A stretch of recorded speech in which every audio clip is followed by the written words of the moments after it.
Hello friends, പവിത്രം സീരിയലിൻ്റെ വരാൻ പോകുന്ന ആഴ്ചയിലെ ഫുൾ എപ്പിസോഡ് വിശേഷത്തിലേക്ക് എല്ലാവർക്കും സ്വാഗതം. നമ്മുടെ വീഡിയോ ഇഷ്ടമാവുകയാണെങ്കിൽ ഒന്ന് ലൈക്ക് ചെയ്യണേ, ചാനൽ കൂടി ഒന്ന് സബ്സ്ക്രൈബ് ചെയ്ത് സപ്പോർട്ട് ചെയ്യണേ. അങ്ങനെ നമ്മുടെ വേദയുടെ വീട്ടുകാർ തീരുമാനിക്കുകയാണ് കേട്ടോ, അതായത് മുത്തശ്ശിയും അമ്മയും കൂടി തീരുമാനിക്കുകയാണ് വിവാഹം കഴിഞ്ഞ പെൺകുട്ടിക്ക് കൊണ്ടു കൊടുക്കേണ്ട സാധനങ്ങളെല്ലാം കൊണ്ടു കൊടുക്കണം. അടുക്കള കാണാൻ പോകുന്നത് പോലെ എല്ലാ കൂട്ടം വീട്ടു സാധനങ്ങളും എല്ലാം വാങ്ങിക്കൊണ്ട് കൊടുക്കണമെന്ന് മുത്തശ്ശി പറയാണ് അമ്മയോട്. അപ്പോൾ വേദയുടെ അമ്മ പത്മ പറയുന്നുണ്ട്, അയ്യോ അങ്ങനെ ചെയ്തു കഴിഞ്ഞാൽ ശങ്കരേട്ടൻ അറിഞ്ഞു കഴിഞ്ഞാൽ അത് പ്രശ്നമാവില്ലേന്ന് ചോദിക്കുക. അപ്പോൾ മുത്തശ്ശി പറയുന്നുണ്ട്, അവനറിയണ്ട, അവനറിഞ്ഞിട്ട് ചെയ്യണമെന്നൊന്നുമില്ല. വേദയും വിക്രവും ഇപ്പോൾ ഒന്നിച്ച് നാട്ടുകാരുടെ മുമ്പിൽ വെച്ച് താലി കെട്ടി ഒന്നായിട്ട് ജീവിക്കുന്നവരാണ്. ആ വീട്ടിലെ വിക്രത്തിൻ്റെ അമ്മ അവളെ മരുമകളായിട്ട് സ്വീകരിച്ചിട്ടുമുണ്ട്. അപ്പം നമ്മൾ ആ ചടങ്ങ് ചെയ്യേണ്ടതല്ലേ എന്ന് ചോദിക്കുക. അപ്പോൾ പത്മ പറയുന്നുണ്ട്, എൻ്റെ കയ്യിൽ അത്രയും പണമൊന്നുമില്ല, അങ്ങനെ പണം പിൻവലിക്കുമ്പം ശങ്കരേട്ടൻ അത് അറിയുമെന്ന് പറയുമ്പോൾ മുത്തശ്ശി പറയാണ്, അതൊന്നും നീ അറിയണ്ട, വാങ്ങേണ്ട സാധനത്തിൻ്റെയൊക്കെ ലിസ്റ്റ് എടുത്തോ, നമുക്കെല്ലാം വാങ്ങിക്കൊണ്ട് പോകാമെന്ന് പറയാണ് കേട്ടോ. അങ്ങനെ വേദയുടെ വീട്ടിലേക്ക്, അതായത് വിക്രത്തിൻ്റെ വീട്ടിലേക്ക് എല്ലാവിധ സാധനങ്ങളുമായിട്ട് അടുക്കളയിലേക്ക് വേണ്ട പാത്രങ്ങൾ, അലമാരി, കസേര, മേശ തുടങ്ങിയ ഒരുപാട് സാധനങ്ങൾ, വീട്ടു സാധനങ്ങളൊക്കെ ആയിട്ട് വരികയാണ് കേട്ടോ നമ്മുടെ മുത്തശ്ശിയും അമ്മയും കൂടി. അവരിതും കൊണ്ട് വരുന്നത് കാണുമ്പോഴേ വേദ വാതുക്കെ ഓടിച്ചെല്ലാണ്. ഭയങ്കര സന്തോഷത്തിലാണ് വേദ അവരെ ഒട്ടും പ്രതീക്ഷിക്കുന്നില്ല. വേദ എന്നിട്ട് മുത്തശ്ശിയെ കെട്ടിപ്പിടിക്കുന്നുണ്ട്. എന്നിട്ട് പറയാനും, മുത്തശ്ശി ഇതെന്താ ഒരു മുന്നറിയിപ്പും ഇല്ലാതെ എന്താ ഇപ്പോൾ ഇങ്ങനെ വന്നത് എന്നൊക്കെ ചോദിക്കുക.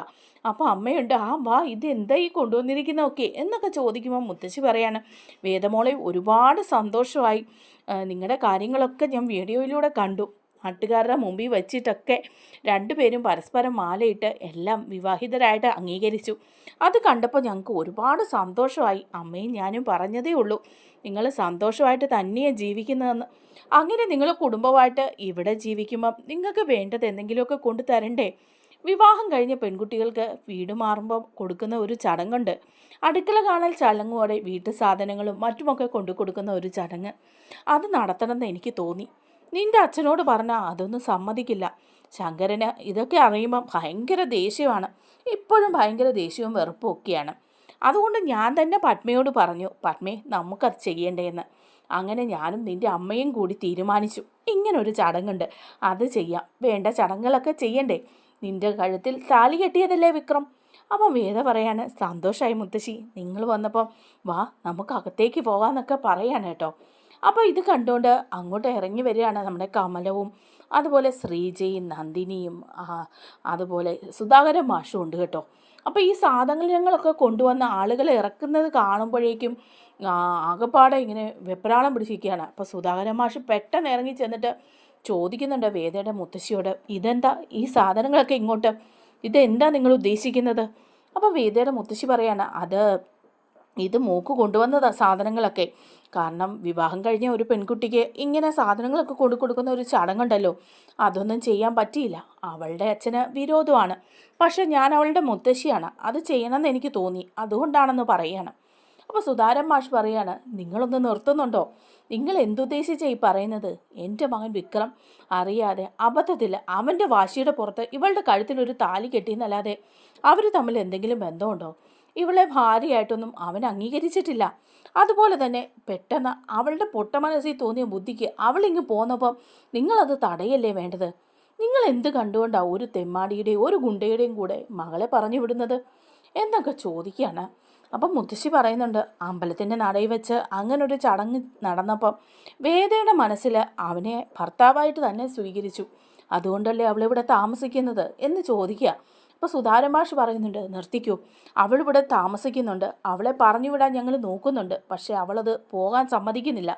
പക്ഷേ ഈ സാധനങ്ങൾ, ഈ കൊണ്ടുവന്ന സാധനങ്ങൾ ഒന്നും ഈ വീടിൻ്റെ അകത്തേക്ക് കയറ്റാൻ പറ്റില്ല, ഇവിടെ ഇതൊന്നും വേണ്ട, കൊണ്ടുവന്ന പോലെ തന്നെ തിരിച്ചു കൊണ്ടുപോകണമെന്ന് പറയുകയാണ്.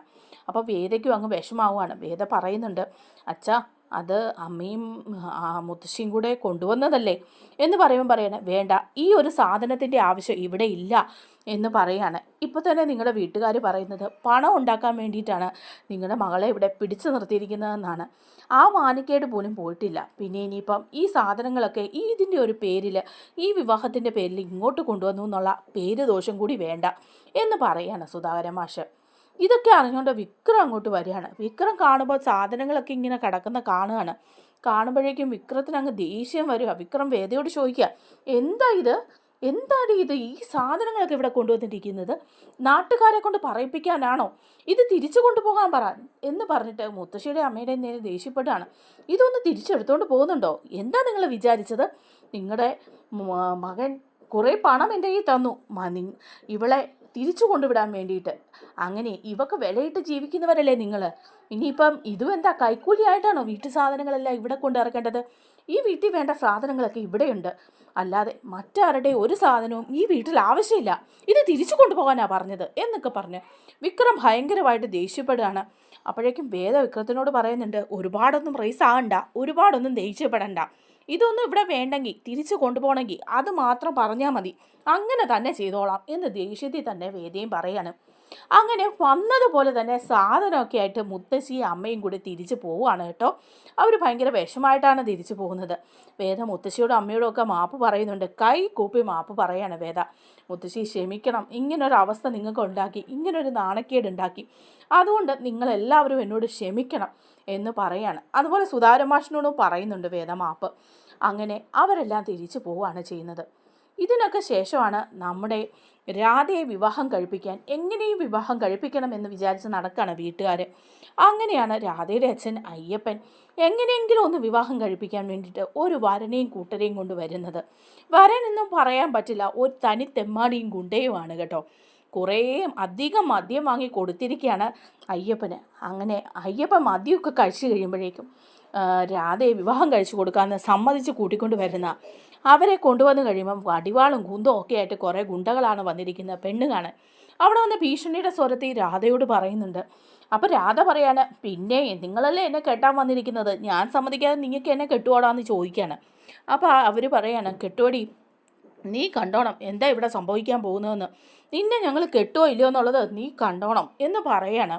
അപ്പോൾ രാധ പറയുന്നുണ്ട്, അതൊക്കെ നമുക്കൊന്ന് കാണണമല്ലോ, അങ്ങനെ എന്നെ കെട്ടണമെങ്കിൽ നീയൊക്കെ ആരുടെയിലൊക്കെ അനുവാദം വാങ്ങണമെന്ന് പറയാണ്. അപ്പോൾ പറയാണ്, നിൻ്റെ അച്ഛൻ്റെ അനുവാദം ഉണ്ടല്ലോ എന്ന് പറയാം. പയ്യപ്പനും പറയുന്നുണ്ട്, അതെ എടി, എന്തായാലും നീ ആ വിക്രത്തിനെ കെട്ടാൻ പോകുന്നില്ല, അവൻ വേറെ പെണ്ണ് കെട്ടി വേറെ പെണ്ണിനെയും കൊണ്ട് താമസിക്കുന്ന അവനെ ഓർത്തോണ്ടാടിയാണ് നീ ജീവിക്കുന്നത്, ഇവനെ കെട്ടി മാനമര്യാദയ്ക്ക് നീ ജീവിക്കരുത് എന്ന് പറയുക. അപ്പോൾ രാധ പറയുന്നുണ്ട്, ഇല്ല അങ്ങനെയൊന്നും ഞാൻ ജീവിക്കാൻ പോകുന്നില്ല എന്ന് പറയാം. അപ്പോൾ രാധയുടെ അമ്മയും പറയുന്നുണ്ട്, എൻ്റെ പൊന്നു മനുഷ്യ, നിങ്ങൾ ഇവനെയാണോ വിവാഹാലോചിച്ച് കൊണ്ടുവരുന്നത്, എൻ്റെ മോളെ വിവാഹം കഴിക്കാൻ ഇവൻ എന്ത് യോഗ്യതയുള്ളത്. അപ്പോൾ ഇവൻ പറയാം, ഞാൻ വേറെയും വിവാഹാലോചന കൊണ്ടുവന്നല്ലോ, അപ്പോഴത്തല്ല ഇവള് മുടക്കിയില്ലേ, ഇവക്ക് അതൊന്നും താല്പര്യമില്ല എന്ന് പറഞ്ഞില്ലേ, അപ്പോൾ പിന്നെ ഇതായാലും കുഴപ്പമില്ല എന്ന് പറയാണ്. അപ്പം ഉടനെ തന്നെ രാധയുടെ അമ്മ അങ്ങ് കരഞ്ഞു പറയാണ്, എൻ്റെ മനുഷ്യ, ഇത് നടക്കത്തില്ല, ഈ വിവാഹം നടക്കില്ല, ഇതുപോലൊരു തെമ്മാടിയും തല്ലുകൊള്ളിയും കള്ളനെയും ഒന്നും കൊണ്ട് എൻ്റെ മോളെ കെട്ടിക്കാൻ പറ്റില്ല, ഈ ബന്ധം ചേരില്ല എന്ന് പറയുക. ആ ഗുണ്ടകളെല്ലാം കൂടി അപ്പോൾ അവിടെ കയറി അങ്ങ് പെരുമാറുകയാണ്. എന്നിട്ട് രാധയുടെ അമ്മയെ ഭീഷണിപ്പെടുത്തുകയാണ്, എന്തായാലും രാധയെ വിവാഹം കഴിച്ചിട്ടേ ഞങ്ങൾ പോവുള്ളൂ എന്നും പറഞ്ഞിട്ട് കത്തിയും കടാരയൊക്കെ ആയിട്ട് ഇങ്ങനെ നിൽക്കുക. അവിടെ ഒരു ഭയങ്കരമായ സംഘർഷാവസ്ഥയാണ് കേട്ടോ. ഇത് നമ്മുടെ വിക്രം അറിയാണ്. വിക്രത്തിനോട് ഒരു ഫ്രണ്ട് എന്ന് പറയുന്നുണ്ട്, രാധയുടെ വീട്ടിൽ ഇന്നപോലെ അവൻ ചെന്നിട്ട് ഭയങ്കര ബഹളമാണ്, രാധയെ വിവാഹം കഴിക്കണമെന്ന് പറഞ്ഞിട്ട് അവിടെ ഭയങ്കര ബഹളമാണ്, എങ്ങനെയെങ്കിലും ചെന്ന് ആ പ്രശ്നം ഒന്ന് സോൾവ് ചെയ്യണം, രാധയെ രക്ഷിക്കണം, ഇല്ലെങ്കിൽ അവന്മാർ തട്ടിക്കൊണ്ട് പോകും എന്ന് പറയാണ്. അങ്ങനെ വിക്രം അവിടുന്ന് അത് കേട്ട പാടെ ബൈക്കിൽ വരികയാണ് കേട്ടോ. അപ്പോൾ രാധയോട് അവർ ചോദിക്കുന്നുണ്ട്, അതെ നിന്നെ വിവാഹം കഴിക്കണമെങ്കിൽ നിൻ്റെ അച്ഛൻ്റെ സമ്മതമുണ്ട്, പിന്നെ വേറെ ആരുടെ സമ്മതമാണ് വേണ്ടത്.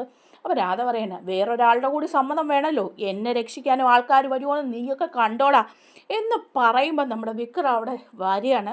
സ്പോട്ടിൽ വന്ന് വിക്രം എല്ലാവരെയും അടിച്ച് നിരത്തുകയാണ് കേട്ടോ. അപ്പോൾ വിക്രം ഈ ഗുണ്ടകളുമായിട്ട് നല്ലൊരടി നടക്കുകയാണ്, അവന്മാർക്കിട്ട് നല്ലത് കൊടുക്കുകയാണ് വിക്രം. അപ്പം രാധ പറയുന്നുണ്ട്, കണ്ടോ എന്നെ രക്ഷിക്കാനും ആൾക്കാരുണ്ടെന്ന് മനസ്സിലായോ എന്നൊക്കെ ചോദിക്കുകയാണ്. അപ്പോൾ വിക്രം അയ്യപ്പനോട് ചോദിക്കുകയാണ്, അയ്യപ്പേട്ടാ എന്താ ഇത്, രാധയെ വിവാഹം കഴിച്ച് കൊടുക്കണം, അതൊക്കെ വേണം, നല്ലൊരു പയ്യനെ കണ്ടുപിടിച്ച് അവൾക്ക് വിവാഹം ആലോചിക്കാമല്ലോ, ദേ ഇതുപോലുള്ള തെമ്മാടിയും ഗുണ്ടയൊക്കെയാണോ ആലോചിക്കുന്നത്. അപ്പം അയ്യപ്പൻ പറയാണ്, എന്താടാ നീ പറഞ്ഞത്, നീയും തെമ്മാടിയും ഗുണ്ടയല്ലേ, നിന്നെയല്ലേ എൻ്റെ മോള് സ്നേഹിച്ചത്, അവൾ സ്നേഹിച്ച് നിൻ്റെ പുറകെയല്ലേ നടന്നത്, എന്നിട്ട് നീ അവളെ ചതിക്കലായിരുന്നോ, നീ ഇപ്പം വേറെ വിവാഹം കഴിച്ച് ഒരുത്തിയായിട്ട് ജീവിക്കല്ലേ, എന്നിട്ടാണോ നീ ഇപ്പം അത് പറഞ്ഞുകൊണ്ട് വന്നത്. അപ്പോൾ ഉടനെ തന്നെ വിക്രം പറയാണ്, ഞാൻ അവളെ സ്നേഹിച്ചിട്ടൊന്നുമില്ല. അവൾ ചെറുപ്പം മുതൽ ഇങ്ങനെ എന്നെ ആരാധിച്ച് പുറകെ നടക്കുമ്പോഴും അതൊരു തമാശയായിട്ടും കുട്ടിക്കളിയായിട്ടും ഒക്കെ ഞാൻ കണ്ടിട്ടുള്ള അയ്യപ്പട്ട. ഓഹോ, നിനക്കതൊക്കെ തമാശയും കുട്ടിക്കളി. എൻ്റെ മോളുടെ ജീവിതം കുട്ടിച്ചോറാക്കിയിട്ട് നീ വലിയ ന്യായം പറഞ്ഞ് ഇങ്ങോട്ട് വന്നിരിക്കുകയാണോ? എനിക്കിഷ്ടമുള്ളവരെ കൊണ്ട് ഞാൻ അവളെ വിവാഹം കഴിക്കും. ചിലപ്പം തെമ്മാടി, ചിലപ്പം ഗുണ്ട എന്നൊക്കെ ഇങ്ങനെ അയ്യപ്പ പറയാണ് കേട്ടോ. അപ്പോൾ ഉടനെ തന്നെ വിക്രം പറയുന്നുണ്ട്, അതിപ്പോൾ എന്തെങ്കിലും ആയിക്കോട്ടെ, നിങ്ങളുടെ മോളെ നിങ്ങൾക്ക് ഇഷ്ടമുള്ളവർക്ക് വിവാഹം കഴിക്കാം. പക്ഷേ അവളൊരു പ്രായപൂർത്തിയായ പെണ്ണല്ലേ, അവളുടെ കൂടി ഇഷ്ടം നോക്കണ്ടേ, അവൾക്കും കൂടി ഇഷ്ടമുള്ള ഒരാളെ കൊണ്ട് വേണ്ടേ കെട്ടിക്കാൻ എന്നൊക്കെ ചോദിക്കുമ്പം ഉടനെ തന്നെ അയ്യപ്പൻ പറയാണ്, ആഹാ അങ്ങനെയൊക്കെയാണോ? അവൾക്ക് നിന്നെയായിരുന്നു ഇഷ്ടം, നിന്നെ കെട്ടാൻ പറ്റില്ലല്ലോ. പിന്നെ അവളുടെ കൂടി ഇഷ്ടം നോക്കണമെന്ന് നിർബന്ധം എന്താടാ? നീ അങ്ങനെയാണോ വിവാഹം കഴിച്ചത്? നീ ക്ഷേത്രത്തിൽ വെച്ച് ആ പെൺകുട്ടിയുടെ ഇഷ്ടം ചോദിച്ചിട്ടാണോ നീ കെട്ടിയത്? അല്ലല്ലോ, നിർബന്ധിച്ച് അവളുടെ കഴുത്തിൽ താലി കെട്ടുമല്ലായിരുന്നോ നീ? അങ്ങനെ പറഞ്ഞു ഒരുത്തന്, അങ്ങനെ പ്രവർത്തിച്ച ഒരുത്തന് എന്താടാ ഇവിടെ പറയാനായിട്ട് ഉള്ളത്? എന്തെങ്കിലും ഒരു വാക്ക് നിനക്ക് പറയാൻ പറ്റുമോ അതിന് മറുപടി? ഇല്ലല്ലോ. നിനക്കൊരു ന്യായം, ഇവിടെ വേറൊരു ന്യായം, അങ്ങനെ ഒന്നുണ്ടോ വിക്രം എന്നൊക്കെ അയ്യപ്പൻ ചോദിക്കാണ്. അപ്പോൾ പിന്നെ വിക്രം ഒന്നും മിണ്ടാതെ അവിടുന്ന് പോവാണ് കേട്ടോ. അങ്ങ് വിഷമത്തിലെ വീട്ടിൽ ചെല്ലുകയാണ്. വീട്ടിൽ ചെന്ന് കഴിയുമ്പം ഈ വിവരങ്ങളൊക്കെ അറിയാണ്. രാധ എല്ലാവരോടും പറയുന്നുണ്ട് കേട്ടോ, വിക്രം വന്ന് എന്നെ രക്ഷിച്ചു ഗുണ്ടകളിൽ നിന്ന് എന്നൊക്കെ പറയാണ്. അങ്ങനെ വേദയോടും വന്ന് പറയുന്നുണ്ട്. വേദ അപ്പോൾ വിക്രത്തിനോട് ചോദിക്കുകയാണ്, അതെ എനിക്കൊരു കാര്യം ചോദിക്കാനുണ്ട്. എന്താ നിനക്ക് ചോദിക്കാനുള്ളത്? അത് നിങ്ങളിപ്പോൾ പോയിട്ട് ആ രാധയെ രക്ഷിച്ചെന്ന് പറഞ്ഞല്ലോ, രാധയെ വിവാഹം കഴിച്ചു കൊടുക്കുന്നില്ല, നിങ്ങൾക്ക് എന്താ പ്രയാസം? ഗുണ്ടയോ തെമ്മാടിയോ ആരെങ്കിലും രാധയെ കെട്ടിയാൽ നിങ്ങൾക്കെന്താ? അങ്ങനെയല്ല വേദേ, അവളെ അങ്ങനെ ഗുണ്ടകളൊന്നും വിവാഹം കഴിക്കേണ്ടതല്ലല്ലോ, അവളുടെ ഇഷ്ടം കൂടി നോക്കട്ടെ എന്നൊക്കെ പറയാണ്. അപ്പോൾ പഴയ ഇഷ്ടം മനസ്സിലുണ്ടായിരിക്കും ഇപ്പോഴും രാധയോടല്ലേ എന്ന് ചോദിക്കുകയാണ് വേദ. അപ്പോൾ വിക്രം പറയുന്നുണ്ട്, പണ്ടും എനിക്ക് അവളോട് പ്രേമമൊന്നുമില്ലായിരുന്നു. അവൾ എൻ്റെ പുറകെ നടക്കുമ്പം അത് വെറും ഒരു കുട്ടിക്കളിയായിട്ടേ ഞാൻ കണ്ടിട്ടുള്ളൂ, അവളുടെ വെറും ഒരു പൊട്ടത്തരവും വട്ടുമൊക്കെ ആയിട്ട്. അല്ലാതെ ഞാൻ അവളെ ഒരിക്കലും പ്രേമിച്ചിട്ടില്ല. അല്ല, ഞാനിത് ചോദിച്ചത് എന്താന്ന് വെച്ചാൽ, ഇനി ഭാവിയിലോട്ട് അവളെ കല്യാണം കഴിച്ച് കൂടെ താമസിപ്പിക്കാൻ വല്ല പ്ലാനും ഉണ്ടോ എന്ന് അറിയണ്ടേ, അതുകൊണ്ടാണ് എന്നൊക്കെ ഇങ്ങനെ വേദയും വിക്രത്തിനോട് ചോദിക്കുന്നുണ്ട് കേട്ടോ. നമ്മുടെ വീഡിയോ ഇഷ്ടമാവുകയാണെങ്കിൽ ഒന്ന് ലൈക്ക് ചെയ്യണേ, ചാനൽ കൂടി ഒന്ന് സബ്സ്ക്രൈബ് ചെയ്ത് സപ്പോർട്ട് ചെയ്യണേ. താങ്ക്